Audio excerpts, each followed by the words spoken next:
자, 두 번째로 넘어가죠. 이승만의 종교관이 상기하는 서양 사상가는 누구냐?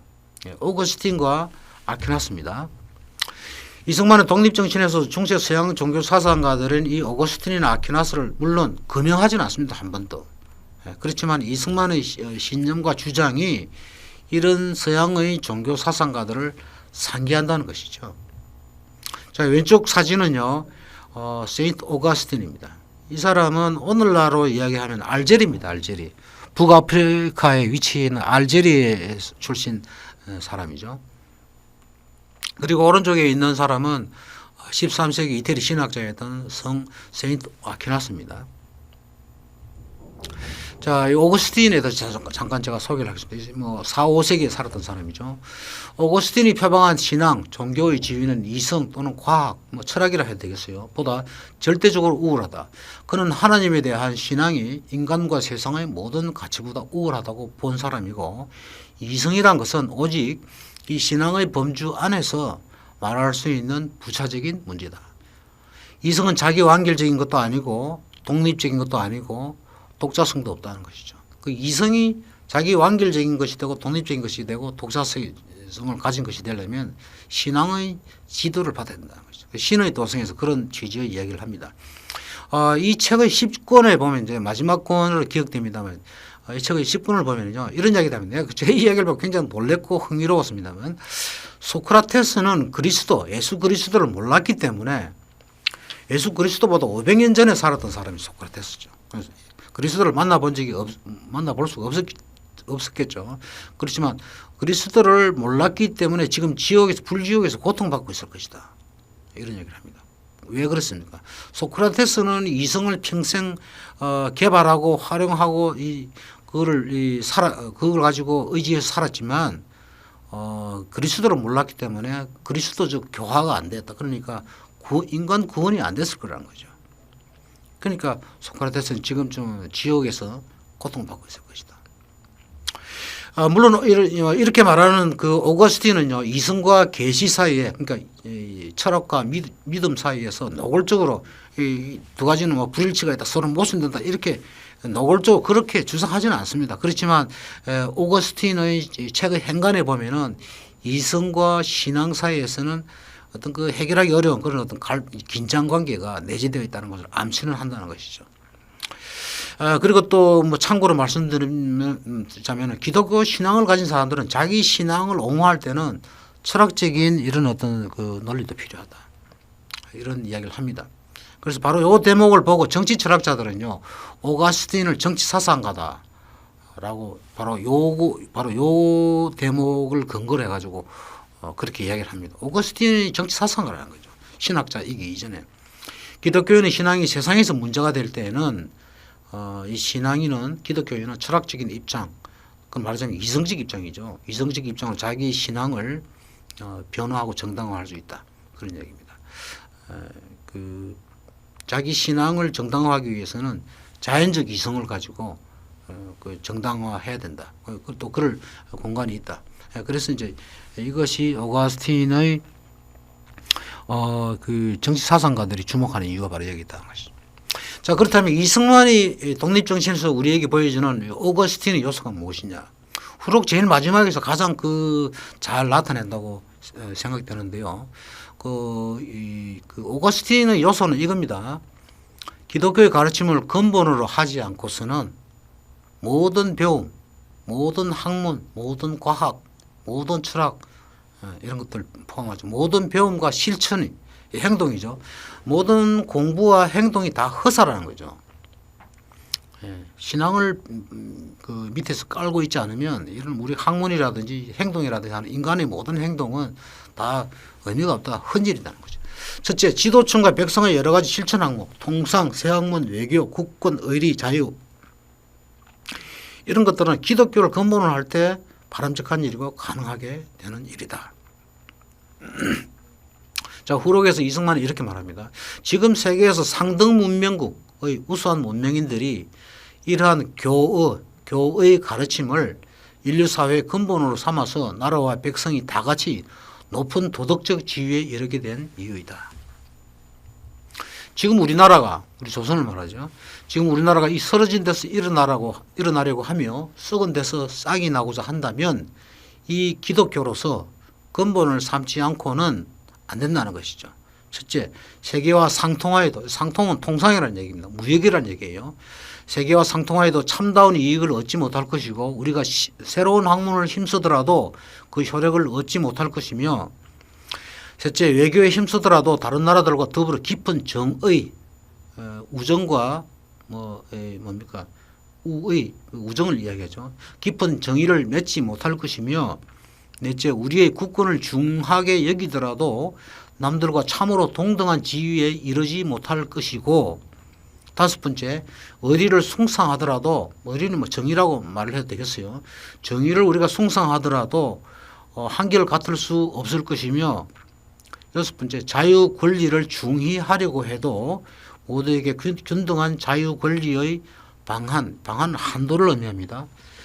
균등한 자유 권리의 한도를 알지 못할 것이다. 우리가 이걸 제대로 알고 제대로 행하려면은 이 신앙적 가치를 근본으로 가지고 있어야 된다는 것이죠.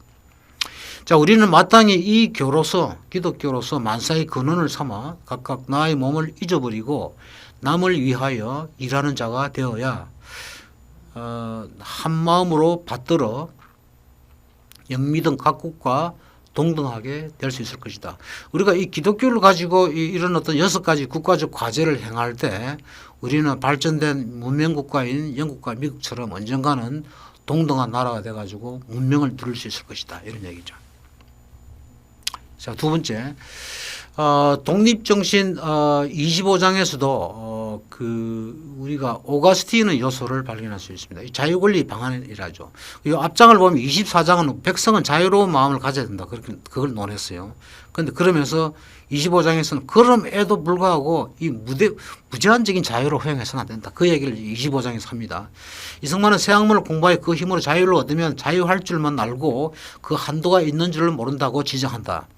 따라서 이 대목에서 우리가 오가스틴적인 어떤 그 징후를 느낄 수 있다는 것이죠. 예. 오가스틴은 뭐라고 이야기했습니까? 과학 좋다. 그렇지만 신앙 속에서 해라. 철학 좋다. 그렇지만 하나님의 끊어놓은 그 테두리 안에서 하라는 것이죠. 조물주가 천지 만물을 창조하신 본래의 뜻을 보면 과연 지극히 공범되어, 아까 나왔던 이야기죠. 공평하고 정의롭다는 얘기입니다. 과연 지극히 공평하고 정의로워서 조금도 한쪽으로 치우침이 없다.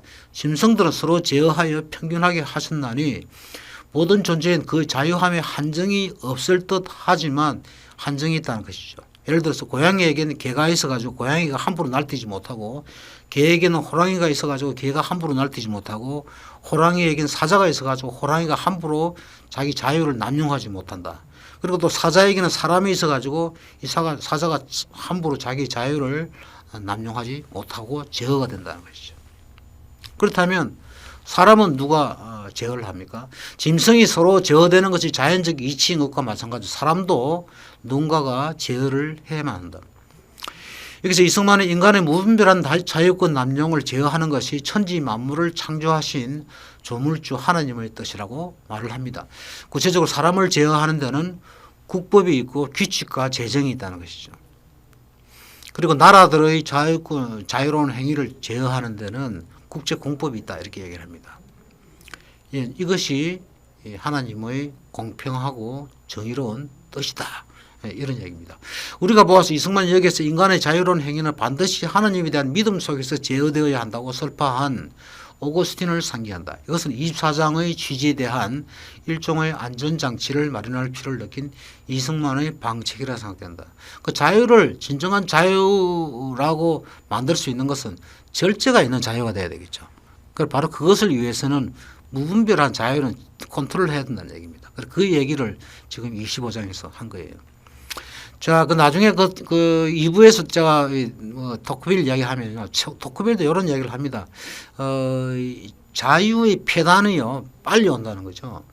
자유가 주는 혜택은 상당히 오랜 시간이 걸리지만 사람을 자유롭게 하면 그 폐단은 적극적으로 온다. 이런 이야기를 미국의 민주주의라는 책에서 합니다. 나중에 2부를 이야기할 때요.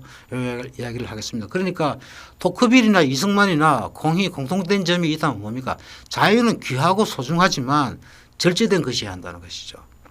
왜 그러냐? 절제되지 않으면 폐단이 금세 드러나가지고 사람들이 자유를 없애려고 하려고 하는 그런 어떤 힘이 나타나지 않겠습니까? 이 점에서도 이승만은 상당히 토크비를 상기를 합니다. 자, 두 번째 성 아퀴나스를 봅시다. 이 사람은 13세기 이태리 신학자죠.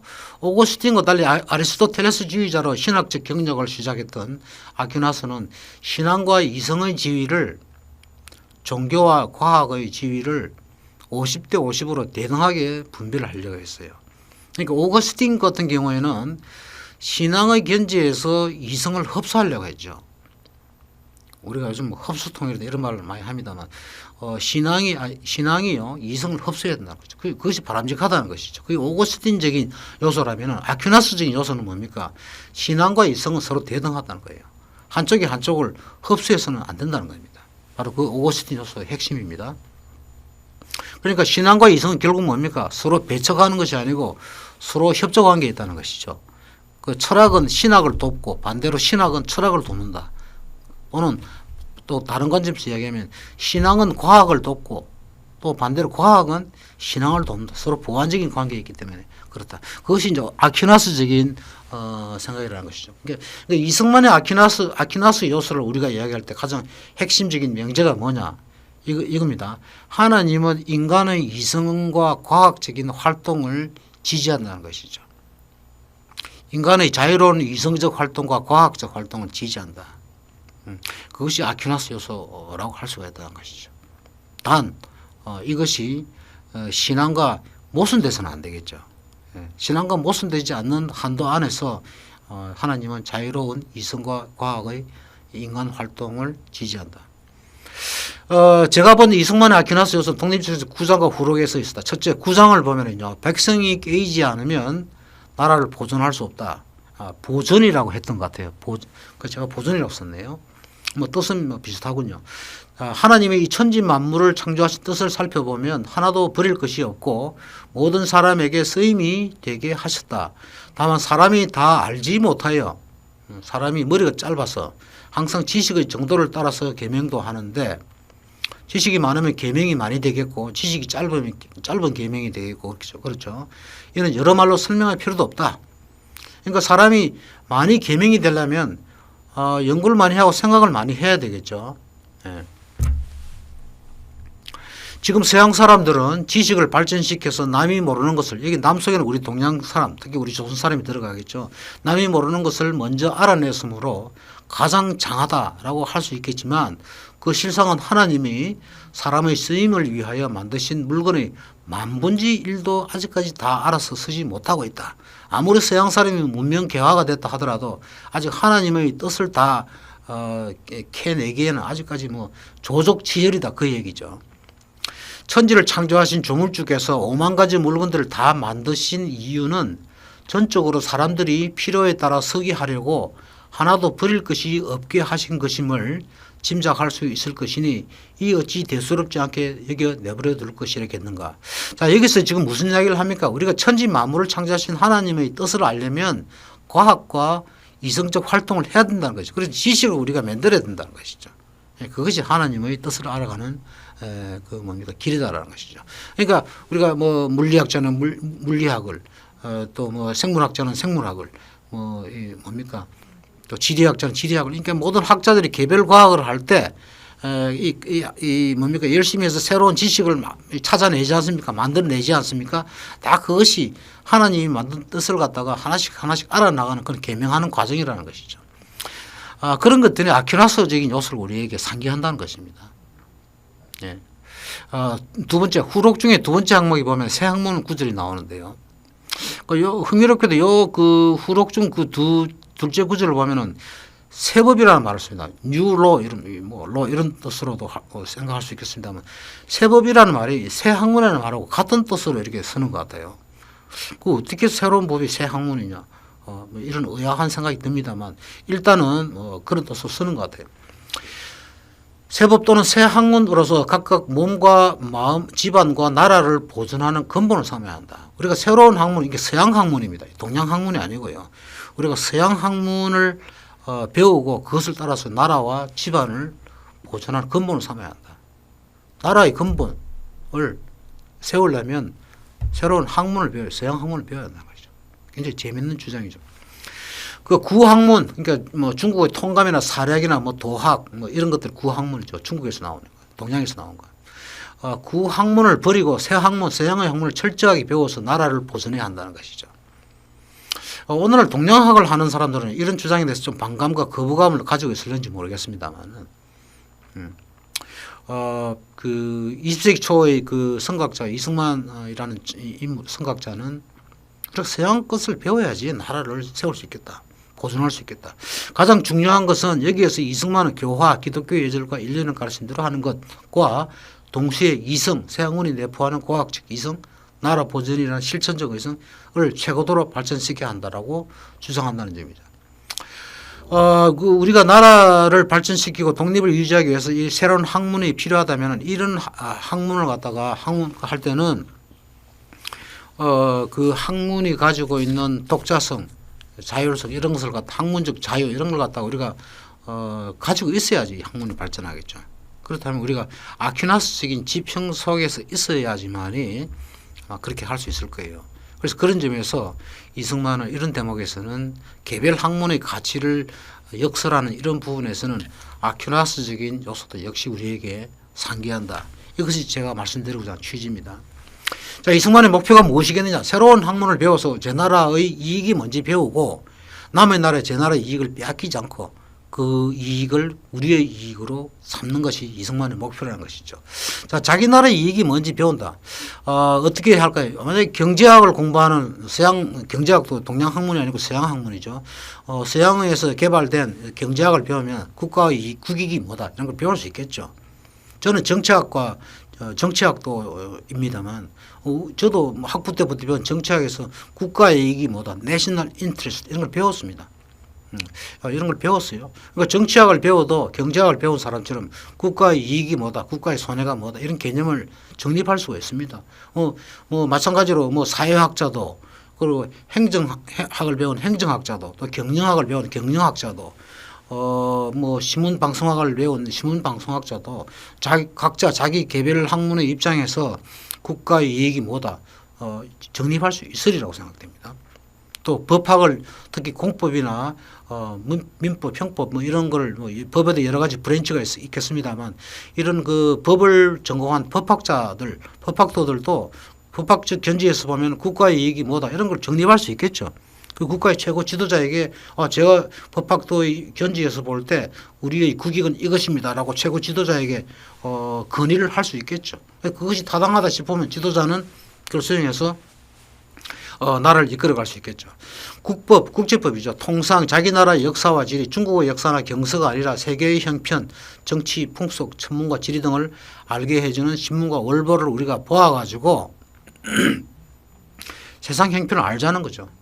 세상 형편을 우리가 알면은 우리 이익이 뭐고 우리가 우리 이익을 지키려면 무엇을 해도 그걸 알 수 있는 감각이 생긴다 그 말입니다.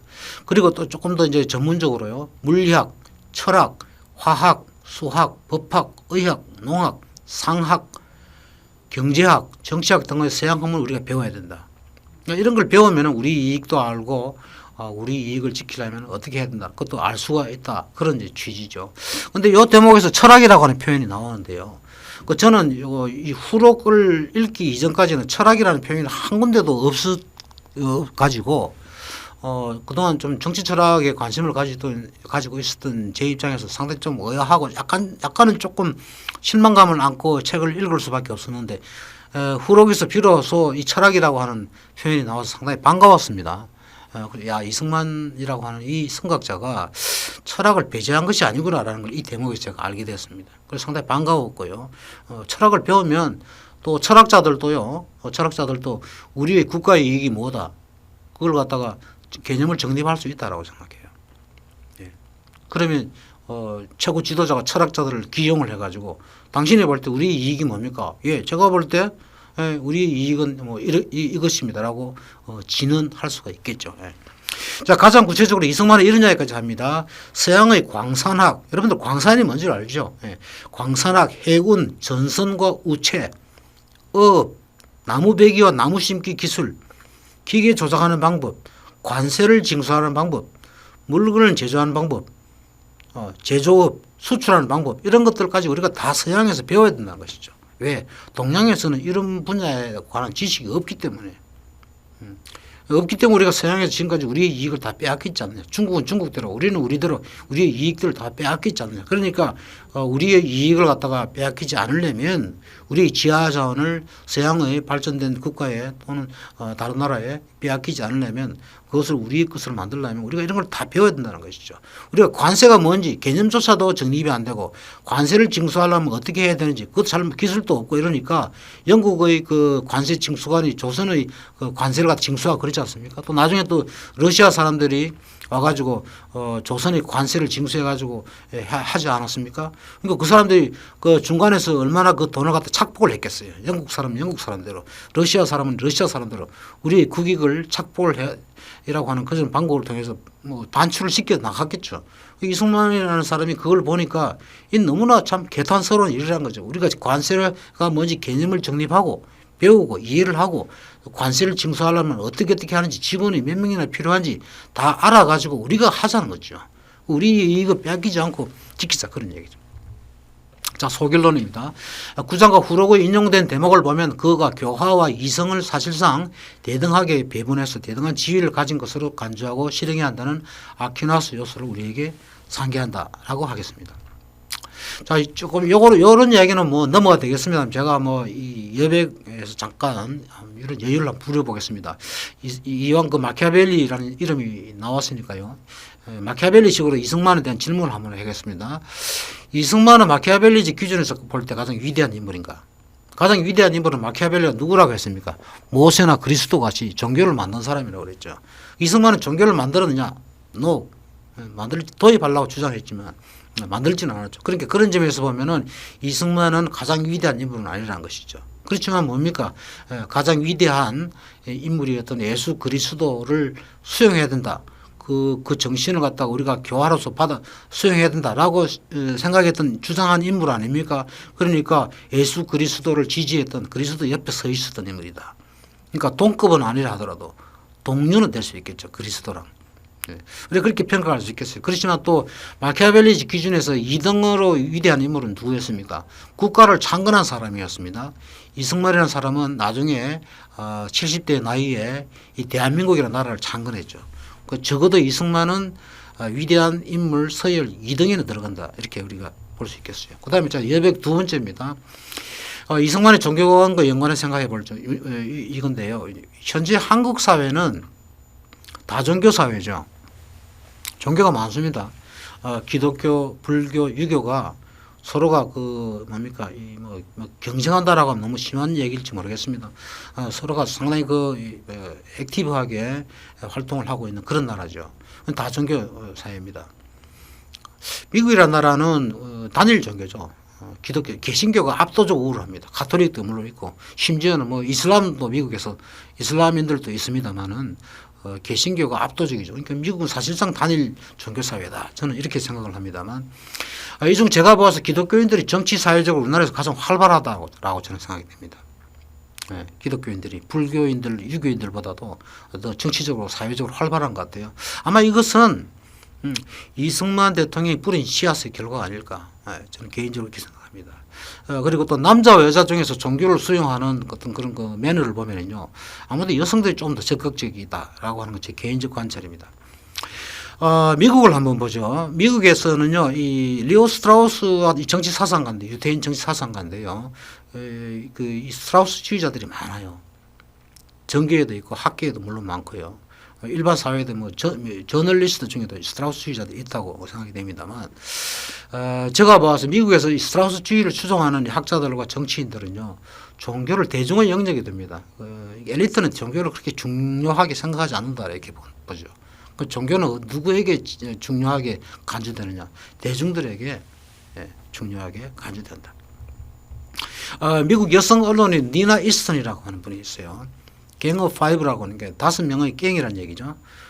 이 책에서 1996년에 나왔던 책인데 이 책에서 이런 이야기를 합니다. 이 스트라우스주의자들은 리오 스트라우스를 추종하는 사람들이죠.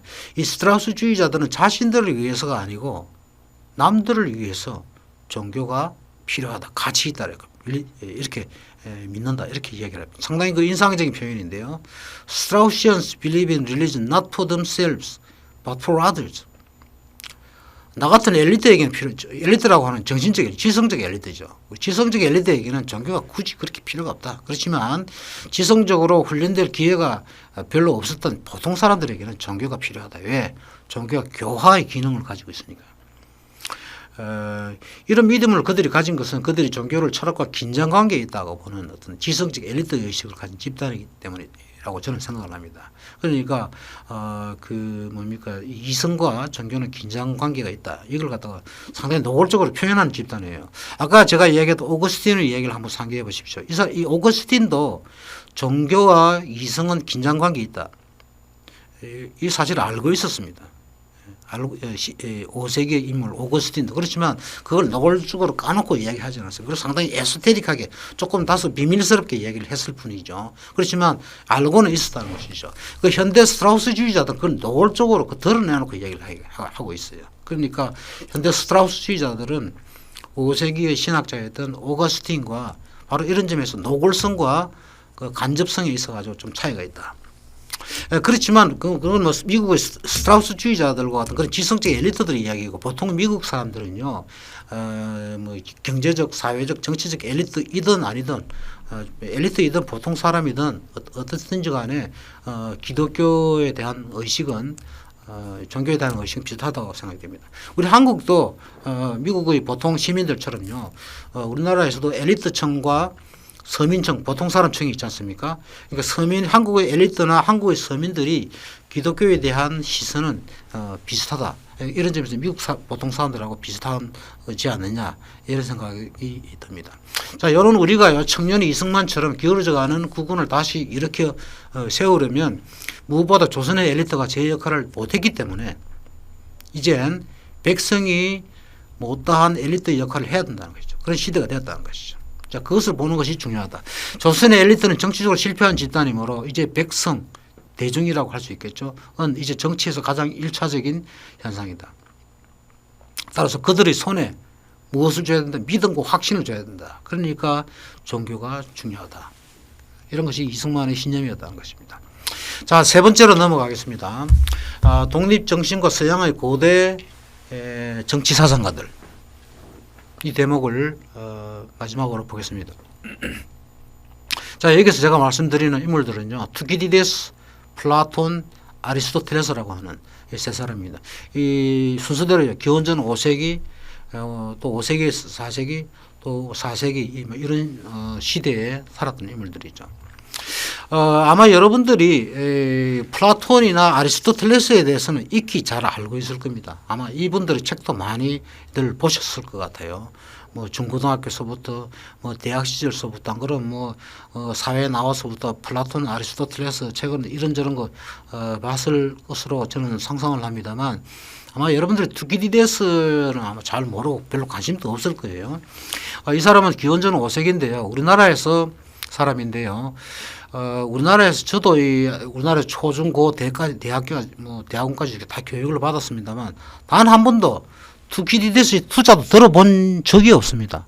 어떠한 선생님이나 교수님들도 투키디데스가 뭐 이런 말을 했다, 이런 생각을 했다, 이렇게 저한테 교육을 해준 선생님도 한 번도 안 계셨습니다. 내가 미국에서 유학을 가가지고 투키디데스를 고생하면서 책을 읽었고 강의를 투키디데스 과목을 제가 2번이나 들었습니다만은 그래서 알게 됐죠. 이 사람이 이런 인물이구나. 그래서 중요한 인물이구나. 미국에서 알게 됐습니다. 미국 선생들의 은혜를 통해서 제가 알게 됐는데요. 잠깐 이 인물을 소개하겠습니다. 아마 여러분들 별로 잘 모르실 테니까요. 이 사람은 5세기의 아테네 장군입니다.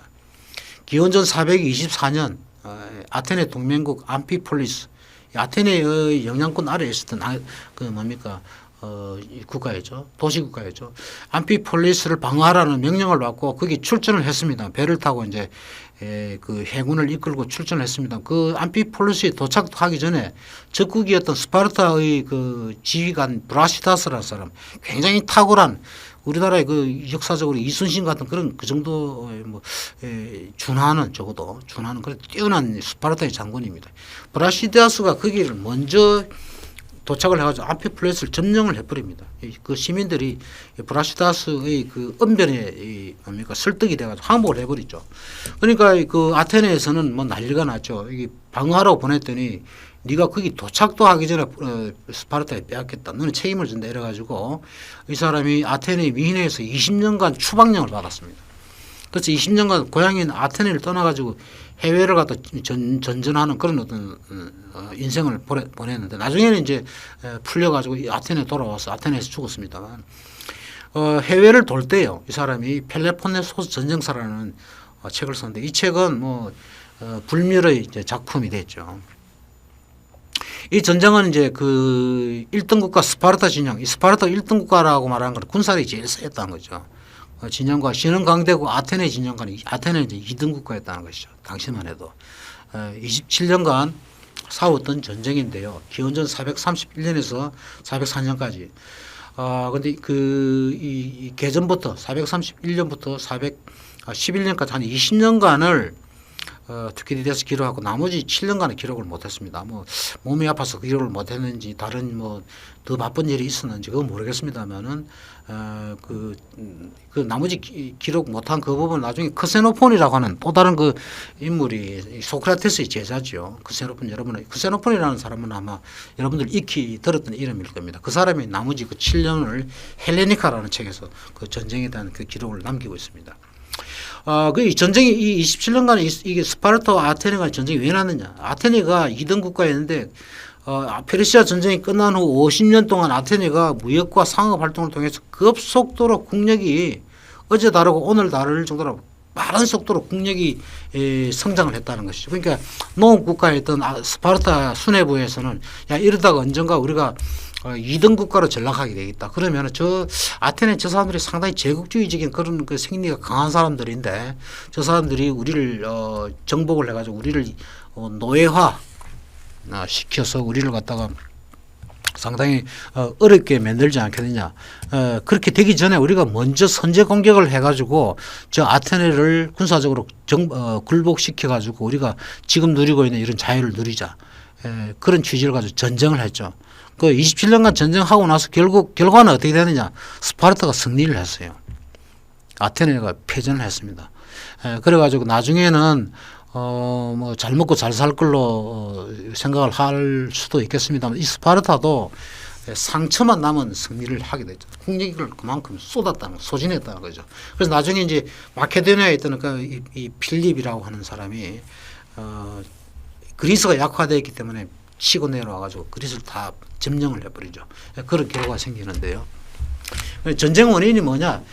급속도로 성장한 아테네의 국력과 이 현상이 아테네 스파르타의 지도부에 불러일으켰던 공포감, 두려움, 감정 그것이 전쟁 원인이었다는 것이죠.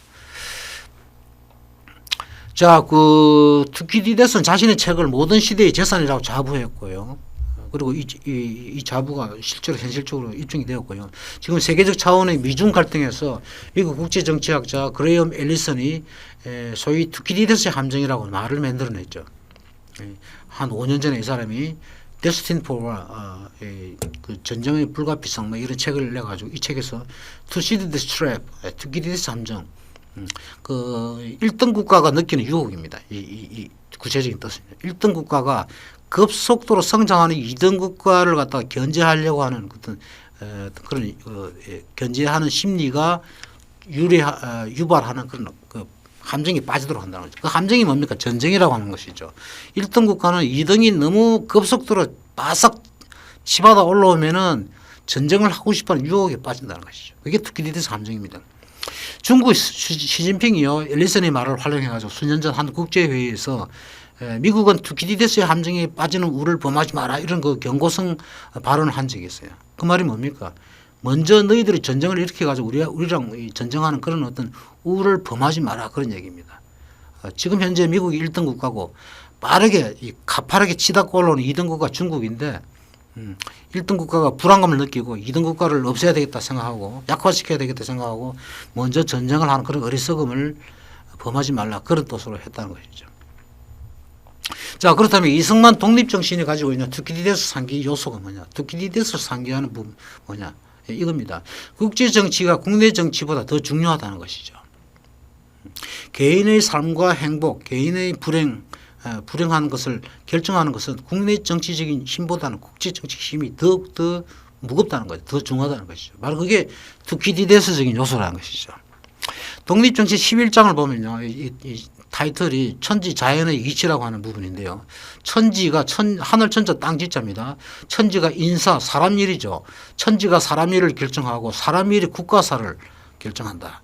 이런 취지를 가진 이야기를 합니다.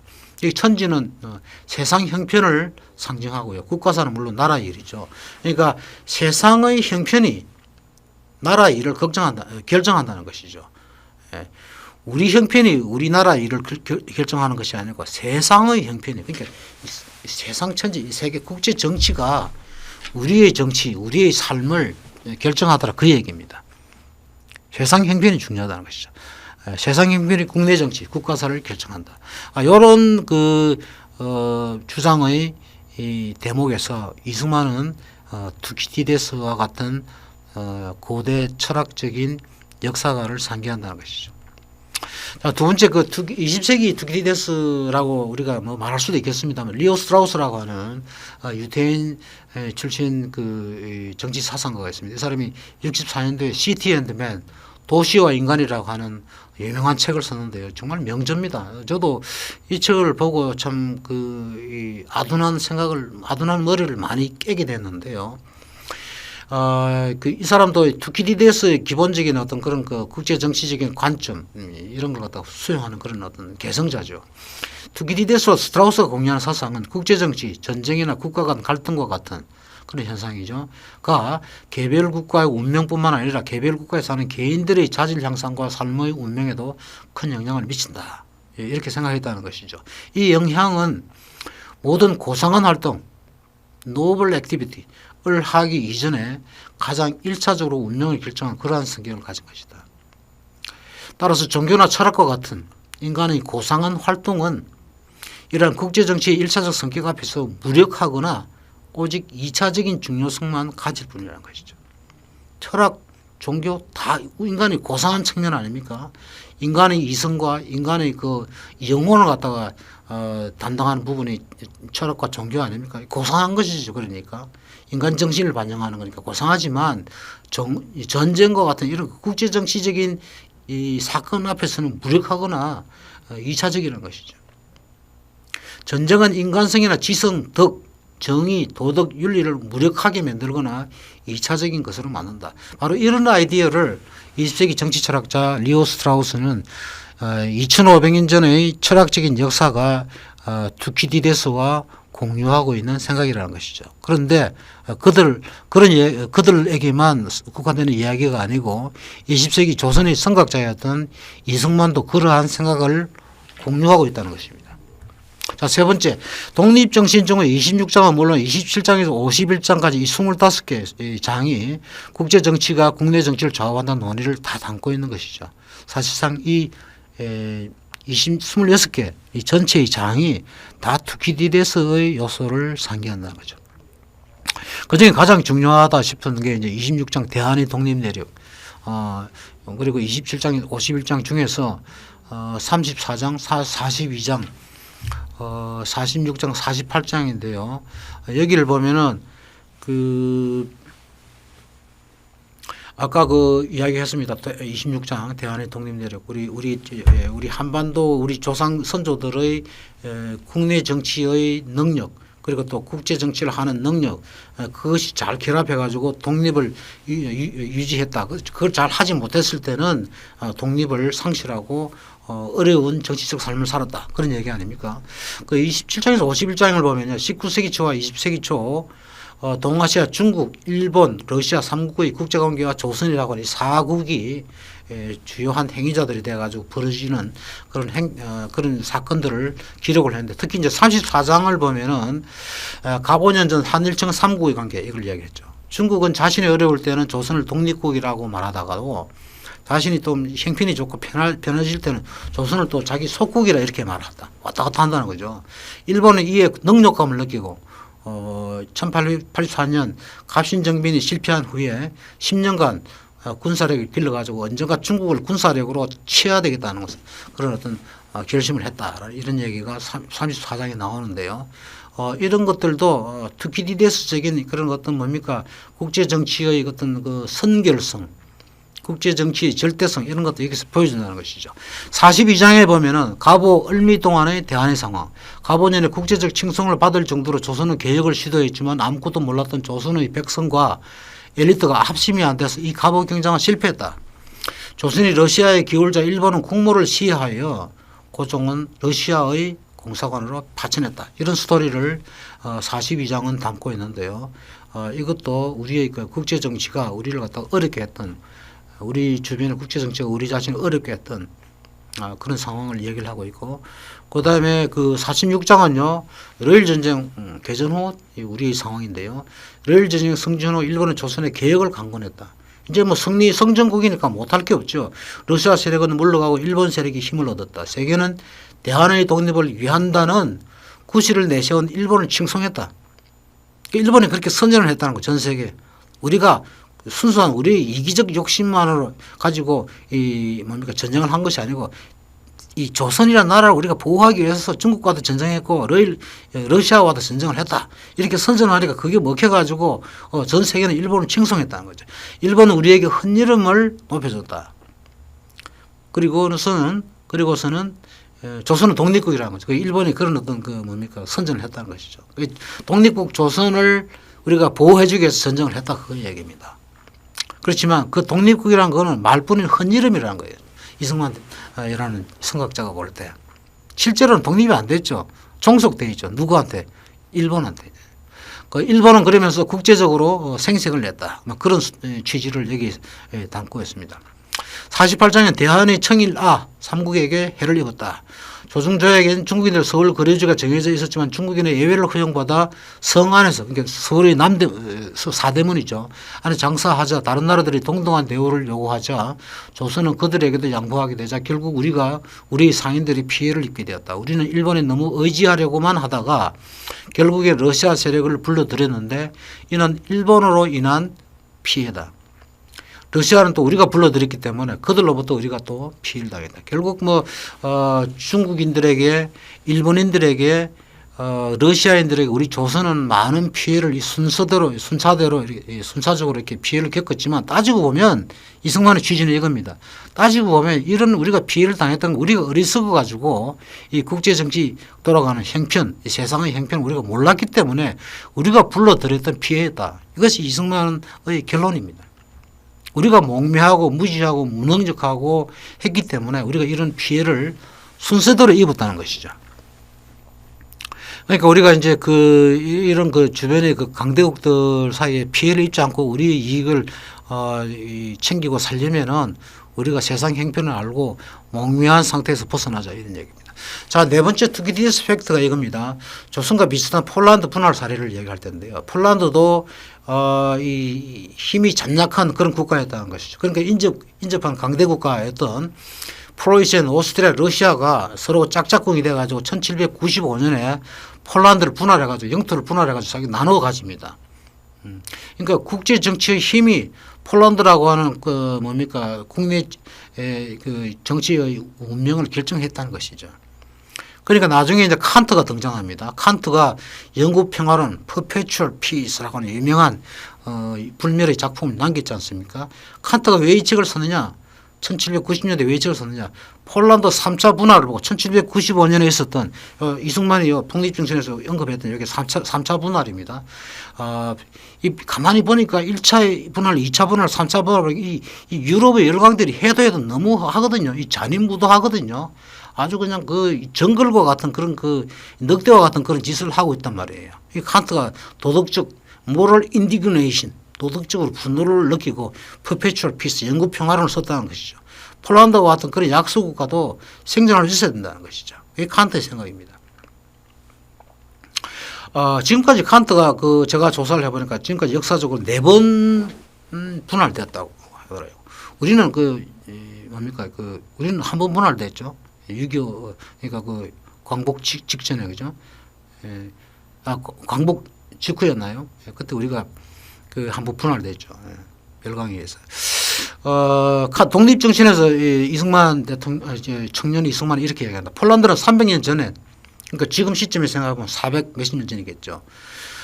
전에 부강한 나라였는데 어두운 임금과 우리나라 고종하고처럼 비슷하게 어두웠네요. 어두웠던 모양입니다.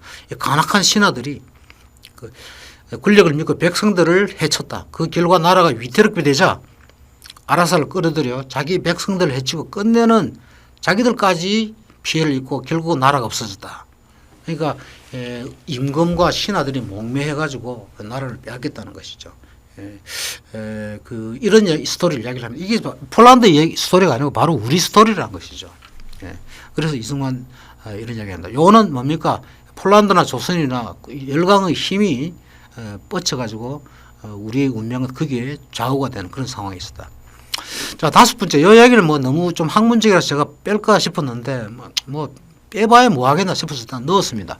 자, 이 투키디데스의 국제정치 사상은 뭐냐니까요. 국제정치라고 하는 것은 정의와 필요의 상호작용이다. Interplay of justice and necessity. 그런 어떤 국제정치를 그런 식으로 앵글에서 시각에서 바라봤다는 것이죠. 뭐 요거는 제가 리오 스트라우스를 보니까 보고서 요걸 스트라우스에서 따왔던 부분입니다. 스트라우스는 국제정치를 정의와 필요가 서로 싸우는 무대라는 것이죠. 그렇게 봤다는 것이죠. 독립정치는 천국과 일본 그리고 조선의 국제정치 행태에 대하여 그따르고 속다른 천국의 행태를 비판하고 있다. 그렇지만 천국도 천국이지만 설상가상으로 조선의 지배층이 더 가관이라는 거죠. 조선의 지배층 그런 천국 행태에 또 편승하는 안이한 행태를 반복했다라고 개탄했다. 26장, 30장, 32장, 34장, 35장, 37장에서 그런 우리 조선 지배층의 행태를 갖다가 지적을 하고 있습니다. 이승만은 조선의 지배층 행태의 특징은 일신상의 편의, 일신상의 필요라고 말할 수도 있겠죠. 일신상의 편의, 즉 잘못된 공심이 결여된 자기 개인적 욕구를 나타내는 그런 필요를 추정했다라고 관찰했다. 조선의 지배층 공심이 없고 사심만 있었다는 거예요. 자기 사심을 채우기 위해서 천국을 갖다가 주인이라 생각하고 거길 무조건 맹종했다는 거죠.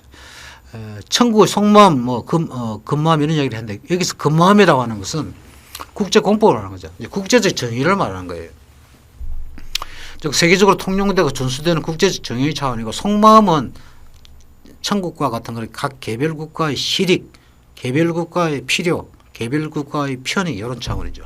그러니까 중국은 국제공법이 이 문제가 되는 그런 맥락에서는 조선은 우리의 속방이 아니다 이렇게 얘기를 했고 국제공법이 눈앞에 없을 때는 그게 문제가 되지 않을 때는 조선은 우리의 속국인 것처럼 언행을 했다는 것이죠. 자, 일본의 경우는 어떠냐? 이승만은 이에 비해 일본의 경우는 비교적 국제적인 공법을 잘 이해한 나라고 비록 그 마음이 속마음과 다르다고 하더라도 아주 세련된 얘기를 한다라고 관찰했다는 것이죠. 자, 일본에도 참 똑똑하다라고 봤다는 거예요. 투키디데스식으로 이것을 말하면은요, 일본은 중국과 달리 국제 외교에서 정의와 필요의 상호작용을 능수능란하게 구사할 줄을 알았다라는 것이죠. 즉, 자기들 필요나 편의가 있을 때 그걸 조선에 노골적으로 밝히고 그것을 추구를 하되 국제정의, 그러니까 이승만이 말하는 국제공법 또는 국제공론, 이승만의 표현입니다. 국제공론, 국제공법. 국제정의의 눈치가 보일 때는 슬쩍 자기 편리나 자기 필요를 슬쩍 양보하는 듯한 그런 제스처를 취한다는 것이죠. 굉장히 세련되고 좀 음흉하다 또는 영악하다라고 말할 수 있겠지만 상당히 세련된 어떤 그런 게 자기 정의와 필요 사이에서 왔다 갔다 할 줄 아는, 유연하게 왔다 갔다 할 줄 아는 그런 어떤 외교적 행태를 보였다는 거죠. 이승만이 그걸 관찰했다는 것입니다. 이는 독립정신은 정의와 편의 또는 정의와 필요의 차원이 상호작용한다는 이 투키디데스적인 이런 관찰을 행동으로요, 이걸 보여주고 있습니다. 그런 눈으로 일본과 중국을 관찰하고 있다는 것이죠. 그리고 그 틈바구니에서 우리 조선의 지배층은 이것도 아니고 저것도 아니고 그냥 대국의 이라고 생각한 중국의 눈치만 보고 그거 막 무조건 그게 편성하려고 하는 그런 어떤 작태를 보였다. 결론적으로 바로 이제 이런 점이 이승만이 상기하는 투키디데스적인 요소다. 자, 그리고 뭐 우리가 굳이 투키디데스까지 가지 않더라도 상식적으로 볼 때 독립정신의 책이름이 이야기하는 독립이라고 하는 말은요, 그 말 자체가 국제정치적 개념이라는 거죠. 나라와 나라 사이에서 독립이 문제가 되지 않습니까? 그러니까 이 독립이라는 말은 근대화나 민주화 같은 우리나라 역사적으로 우리가 성취했던 근대화라고 하는 것은 국내 정치적인 화두 아닙니까? 마찬가지로 민주화도 국내 정치적인 화두 아닙니까? 그렇지만 독립이라고 하는 화두는 본질적으로 국제 정치적이라는 것이죠. 그러니까 이 화두 자체가 우리로 하여금 투키디데스를 읽어본 사람은 그걸 상기하게 된다는 것입니다. 자, 그 다음에 두 번째로 시간이 많이 갔습니다만, 자, 두 번째로 고대 정치 철학자, 사상자 가운데 기원전 4, 5세기를 살았던 플라톤을 한번 봅시다. 첫째, 각자의 책임과 보상이라고 하는 그런 이야기가 있습니다. 독립정신의 2장을 보면은요, 나라를 이렇게 일본, 러시아의 간섭을 받는 한심한 나라가 되게 만든 것에는 지배층이든 상민이든 각자에게도 얼마큼씩 책임이 있는 줄을 깨달아야 한다. 여기서 이승만이라는 선각자가 주장하는 것은 뭐냐? 하나님이 잠시 우리에게 허용한 생명을 나라에 바쳐서 각자의 직분에 따라 나라를 위해 헌신해야 한다. 우리 생명까지도 내놓고 나라를 갖다가 위해서 헌신해야 된다는 것이죠. 그것이 백성된 각자의 도리다라는 것이죠. 상당히 요구 기준이 뭐 높은 건 사실입니다만, 어쨌든 그 시대에 1904년이라고 하는 그 시대에 일반 우리 조선의 백성들은 어떻게 인식을 했느냐? 첫째, 비록 의로운이 일을 하다가 죽고자 해도 세상에 그것을 알아주지 못하면 결국 그는 어리석은 죽음 아니냐. 그 무슨 그런 짓을 내가 왜 하느냐. 조선의 백성들은 이렇게 생각하는 사람들이 있었다는 거죠. 의로운 일을 하다가 세상에 알아줄 사람이 없다. 이 조선의 백성이 가진 첫째 문제. 자, 둘째 문제는 뭐냐. 의로운 국가를 위해서 의로운 일을 하다가 죽어도 나를 따를 사람이 없지 않겠느냐. 누가 나를 따르겠느냐. 죽은 나는 외로울 것 아니냐. 그런 식으로 우리 조선의 백성들이 또 생각하는 사람이 있었다는 것이죠. 자, 조선의 백성 문제 세 번째. 의로운 일이 비록 성사되지 만약에 성사가 안 되면은 내가 죽는 거는 그 헛된 개죽음 아니냐. 그런 얘기입니다.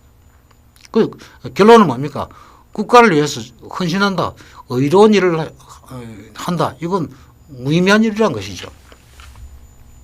자, 이런 부분에서 우리가 이제 플라톤을 상기하게 됩니다. 이 플라톤은 국가라는 책을 플라톤 대화록 중에서 가장 철학적인 책이다라고 평가받는 책이죠. 가장 철학적인 책입니다. 가장 정치적인 책은 뭐 법률론이다 이렇게 얘기를 합니다만, 그 국가라는 책을 보면요, 대화자가 몇 명 나옵니다. 소크라테스가 나오고 글라우콘이 나오고 아데이만토스가 나오고 뭐 트라키마코스라는 유명한 궤변론자가 나오고 그러는데요. 소크라테스와 이 글라우콘과 아데이만토스 형제를 간의 대화 중 가운데 이런 이야기가 있습니다. 이 글라우콘 아데이만토스 형제가 이런 이야기를 합니다. 그러니까 정의롭게 살아야 한다라고 소크라테스는 주장을 하죠. 그러니까 글라우콘과 아데이만토스 형제가, 이 글라우콘이 형입니다. 아데이만토스는 동생이고, 이 형과 동생이 이렇게 이야기를 합니다. 정의를 행한 사람이 과연 보상을 받겠습니까? 라는 거죠. 보상을 받을 수 있다는 전망이 확실해야지 내가 정의로운 행동을 하지. 만약에 보상을 받는 전망이 전혀 없다, 또는 불투명하다 그러면 내가 정의로운 행동을 하는 것은 그건 정신 나간 짓이라는 것이죠. 이런 문제의식을 담고 이런 질문을 합니다. 그런데 이 글라우콘과 아데이만토스가 실제 누구냐면 이 플라톤의 형들입니다. 이 막내가 플라톤입니다. 그 막내가 자기 형들을 이 발언을 적어가지고 책을 쓴 게 국가라는 거죠. 플라톤 국가의 주인공 소크라테스는 거기에 대해서 이제 어떻게 얘기하냐. 이 문제에 대해서 만족스러운 답을 사실 주지 못합니다. 고작 소크라테스가 주는 답은 이겁니다.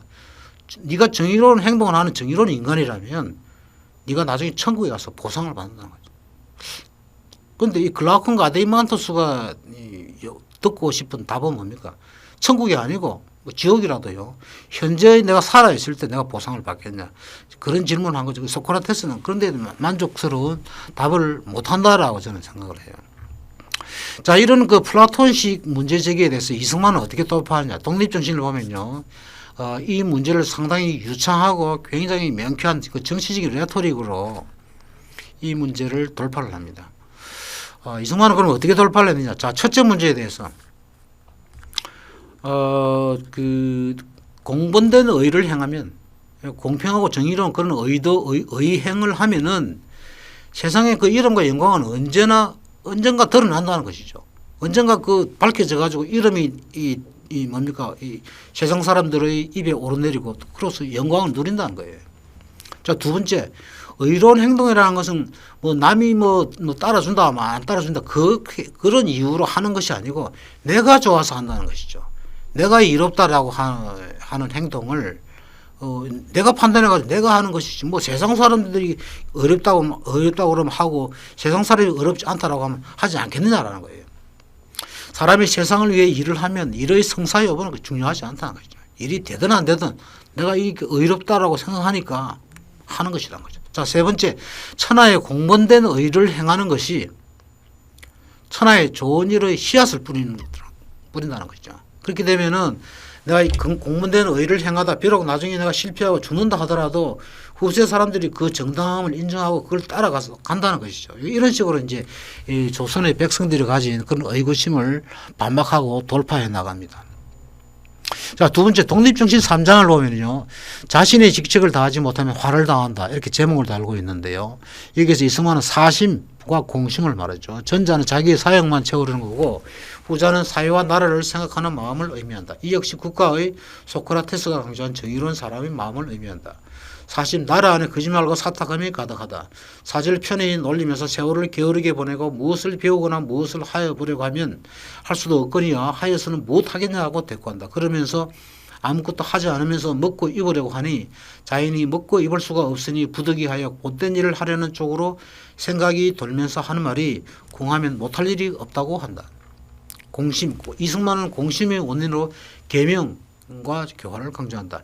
계명대로 교화된 백성들은 각자가 직업으로 삼아 하는 일을 편안한 마음으로 하고 있는데 그에게 아무 이유 없이 일푼청리 극히 적은 액수라도 그냥 달라고 할 자 없으며 각자가 자유와 권리를 보호하는 데 있어 1호 반점이라도 빼앗을 자 없으며 서로 사랑하고 위로하는 중에 즐거운 낙이 생기며 서로 구원하고 불쌍히 여기는 중에 인정과 은의가 생기며 상업을 크게 발전시켜서 각국의 재물을 벌어들이며 제조업과 농업을 부지런히 하여 재물이 풍족하므로 사람도 따라서 귀중해지며 기계가 편리하고 빠르게 움직이므로 수족의 괴로움이 적어진다.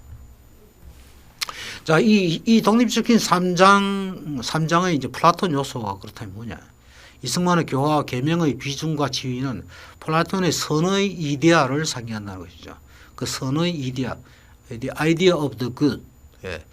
이 비중과 지위를 우리에게 상기한다. 이승만이 말하는 만사의 근본으로서의 교화는 플라톤이 말한 사물을 볼 수 있게 하는 근원으로서의 태양빛을 상기하고 또 국가라는 책에서 이 말하는 이 태양빛은 또 이렇게 선의 이데아를 비유적으로 말할 때 태양빛이라고 얘기하죠.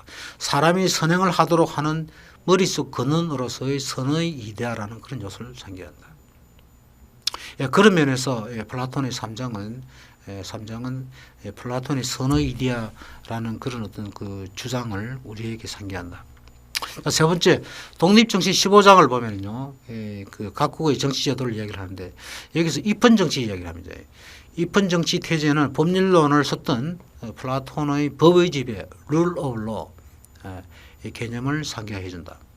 법률론에서 플라톤은 소크라테스 역할을 하는 인물. 이 법률론이라는 책은 소크라테스라고 하는 사람이 등장하지 않는 유일한 플라톤의 대화록입니다. 다른 거의 모든 책에는 소크라테스가 등장인물로 등장하는데요. 여기서는 플라톤이 쏙 빼버리고 아테니안 스트레인저, 아테네의 이방인이라고 하는 이상한 표현을 씁니다.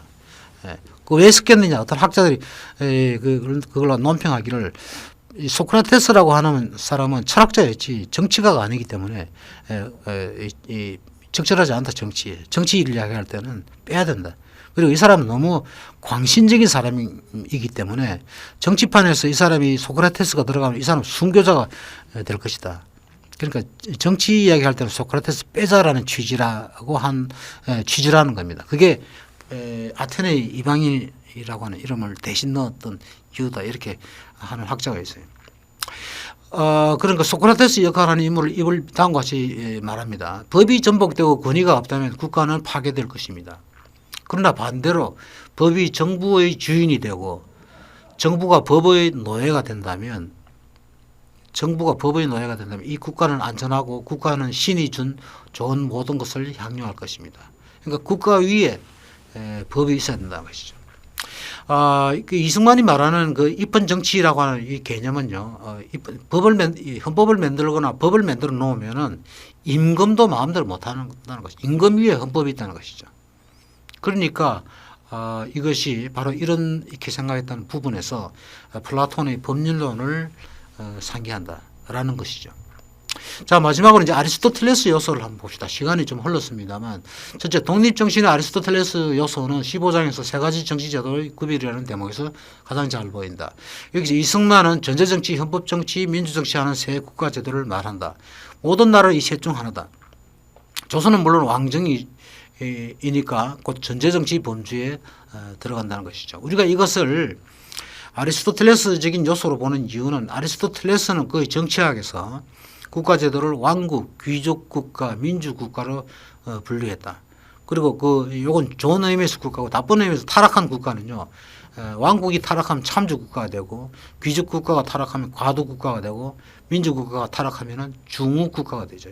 어쨌든 간에 좋은 국가 3개, 나쁜 국가 3개 이렇게 총 6가지 기본 국가 유형을 말을 합니다. 비록 이승만이 이런 아리스토텔레스 세 가지 선량 국가, 세 가지 나쁜 국가 유형을 다 열거하지는 않지만 기본적으로 아리스토텔레스가 이래 서구 정치제도의 기본적인 국가 유형을 부분적으로라도 포함하고 있다는 점에서 아리스토텔레스의 국가 이론을 우리가 상기한다. 우리에게 상기해준다. 그런 얘기죠. 또 아리스토텔레스는 자기에게 철학을 가르쳤던 서성 플라톤처럼 역시 룰 오브 로, 법치 개념을 인정했던 그런 사람이죠. 이승만은 1904년 당시 시점에서 조선 실정에 맞는 제도는 미국식의 민주정치가 아닌 헌법정치라 했죠. 당시 조선 정치는 전제정치라고 이승만은 봤어요. 그렇지만 전제정치는 희망이 없는 정치니까 우리는 앞으로 영국과 같은 그런 어떤 헌법정치를 해야 된다. 그 민주정치는 왜 안 되느냐. 민주정치는 가장 선리한 제도다. 미국이 이걸 하는데 가장 그 좋을 선자, 아름다울 미자, 가장 좋고 아름다운 그런 정치 제도라고 말은 하지만 조선에는 맞지 않다는 거죠. 조선에는 헌법 정치만으로도 족하다 그 얘기입니다. 그런데 왜 조선에서는 그 당시 시점에 민주정치에는 안 맞느냐. 백성들의 교화와 학문 수준이 아직까지는 민주정치를 하기에는 미흡하다는 것이죠. 자, 아리스토텔레스는 플라톤처럼 더 법치를 강조했는데 법은 욕구로부터 자유로운 이성을 의미한다는 것이죠. 법은 곧 이성이라는 것이죠. 아리스토텔레스는 법은 law is reason. 그래서 소중하기 때문에 우리가 법을 지켜야 한다는 것이죠. 이 3권 정치학 3권 16정에서 이렇게 이야기합니다. 자, 법치가 되면은 통치도 정치도 다 합리적이고 이성적인 것이 된다. 그것이 이제 아리스토텔레스 생각인데 이런 점을 이승만도 공유하고 있다는 것이죠. 통치자와 지배층의 자의적 통치를 막는 이승만의 헌법정치 이념은 아리스토텔레스를 이런 점에서 상기한다. 이 헌법정치가 되면은 임금의 권한도 제한이 되고요. 또 임금을 받들고 모시는 재상 그런 사람들이 권한도 책임 범위도 한정되기 때문에 바로 그런 점에서 그 자의적 통치나 정치를 갖다가 방지하게 된다. 그 좋다. 근데 그런 점이 아리스토텔레스가 생각했던 점을 상기한다. 또 세 번째, 백성의 결박된 마음을 풀기 위해 아까 우리가 주작이 백성의 마음을 결박하겠다고 얘기했죠. 거짓을 행하는 악습, 거짓말 천지를 버려야 한다. 자, 여기서는 지금 주작이 아니고 거짓말 이야기합니다. 이승만이 본 조선의 백성들은요. 거짓말이 입에 익었다는 거예요. 그러니까 조선의 그런 어떤 이 조선 사회를 거짓말 천지라고 해요. 실제 쓰는 표현입니다. 거짓말 천지라는 표현을 보고 저는 한참 웃었습니다. 한참 웃었는데 얼마나 거짓말을 갖다가 이렇게 밥 먹듯이 했으면 거짓말 천지라는 말을 썼을까요? 그러니까 그러니까 진실을 말해야 된다는 거죠. 우리 백성에게 교화를 통해서 진실이 왜 소중하냐, 거짓말이 왜 나쁘냐, 왜 거짓말이 나라를 파괴하느냐 그런 걸 가르쳐야 된다는 것이죠. 그래야지 백성들의 마음이 자유롭게 해방되고 풀린다는 거죠. 자, 이것이 어떻게 아리스토텔레스를 상기하느냐. 여러분들 니코마코스 윤리학이라고 하는 아리스토텔레스의 그 걸출한 그 작품, 철학적인 작품을 보면요. 이 사람이 major moral virtues, 주요한 그 도덕적 덕으로서 11개를 열거를 하는데요. 뭐 실제로는 뭐 13개, 14개 더 됩니다만 그중에서 가장 중요한 도덕적 덕은 11개라고 이야기하는데 그중에 8번째 덕이 아니스트입니다. 정직성입니다. 뭐 지성적 정직성도 여기 들어갑니다만 그보다 제일 아리스토텔레스가 대표적으로 이야기하는 것은 도덕적 덕성입니다. moral virtue. moral virtue 이게 major moral virtue가 11개라는 거죠. 그중에 8번째가 정직성이라는 거죠. 근데 이 아리스토텔레스에게 철학을 가르쳤던 플라톤은요, 선생 플라톤은 정직성을 덕이라고 말하지 않았어요. 왜 그러냐? 거짓말도 때로는 덕이 된다. 노블 라이, 우아한 거짓말도 있다. 이 플라톤은 그렇게 생각했어요. 그렇기 때문에 우리가 거짓말을 하는 것을 무제한으로 악덕이다라고 볼 수는 없다는 거죠. 플라톤의 입장입니다. 그렇지만 플라톤의 제자 아리스토텔레스는 no way, 아니다. 거짓말은 좋은 거짓말이든 나쁜 거짓말이든 모든 종류의 거짓말은 다 나쁜 것이다. 악덕이다. 그러니까 우리가 정직해야 된다. 정직을 우리가 덕으로 삼아야 된다. 이것이 이제 아리스토텔레스의 입장입니다. 자, 19세기 독일의 그 프리드리히 니체는요, 이 사람도 플라톤과 약간 비슷하군요. 이 사람도 이 도덕적 덕을 믿지를 않았어요. 도덕적 덕을 믿지라고 이 사람이 믿었던 정직은 지성적 덕을 이제 중요하다 생각했다는 것이죠.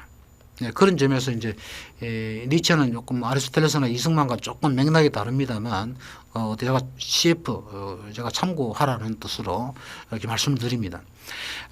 그 다음에 그 18세기, 9세기 그 미국의 창업 정치 멤버였던 벤자민 프랭클린, 이 사람은 Honesty is the best policy. 정직성이라고 하는 것이 최선의 정책이다.